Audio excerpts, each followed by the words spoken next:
Destiny 2 Scathelocke Weapon Review. The Scathelocke auto rifle is a pretty decent auto rifle, not the best nor the worst, still not better than the Minuet, obviously. But anyway, let's get into the stats and perks of this thing. Then I'll show you where this gun really lies. Anyway, this thing's an adaptive frame type auto rifle, so it's 600 rounds per minute, decent impact, actually surprisingly good range, very good stability, especially with the under pressure perk. Then you have handling, which is okay. You can tweak that up with different sights and whatnot. And the reload speed is pretty good.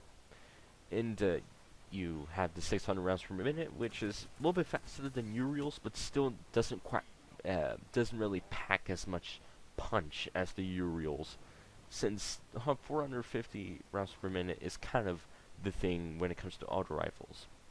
Then you have 42 rounds in the magazine, which can be bumped up to 45, but it's only 3 extra bullets.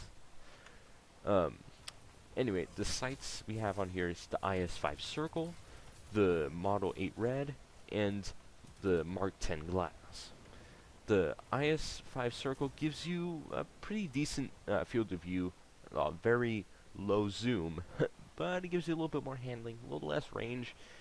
I actually went with the Model 8 Red, and for some reason it felt like the recoil pattern actually went down a bit, but hey, whatever secret perks are in, I'm not sure.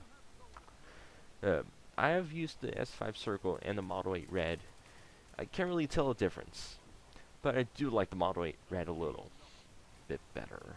And then the Mark 10 Glass, which is a sniper rifle scope basically attached on an auto rifle, which, when it comes to me, don't use it. Then you have high caliber rounds, which is, you'd think that this thing's a monster just because it's a high caliber rounds, but it really isn't. Like, everybody knows that this thing's not all that great. Like, it was the beta gun, the beta test gun, and I'd say this thing was good in the beta. It was awesome. I think that's mostly involved because the Minuet didn't exist at that time. Or, well, at least wasn't ported to Destiny 2 with high caliber. Anyway, the high caliber on this gun specifically doesn't really do much of anything in terms of flinch. It may move the aim around a little bit, but not as crazy as Uriel's Minuet and whatever else. Then you have tactical mag, which is what I said, which bumps up the magazine to 45, but it's only 3 extra bullets, and other stats that it changes include decreased damage, a little bit better stability, a little bit better reload speed, but the only real thing that really stands out to me is magazine and reload speed. That's it. Then you have under pressure, the trait of this gun.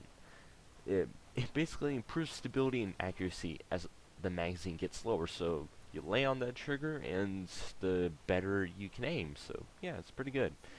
So I'd say it's good for suppressive fire when it comes to that, but it's not really good for well, anything close quarter with a hand cannon, SMG, obviously a shotgun, an absolutely awesome sniper if you hadn't gotten the shot off first, and obviously, well, Minuet.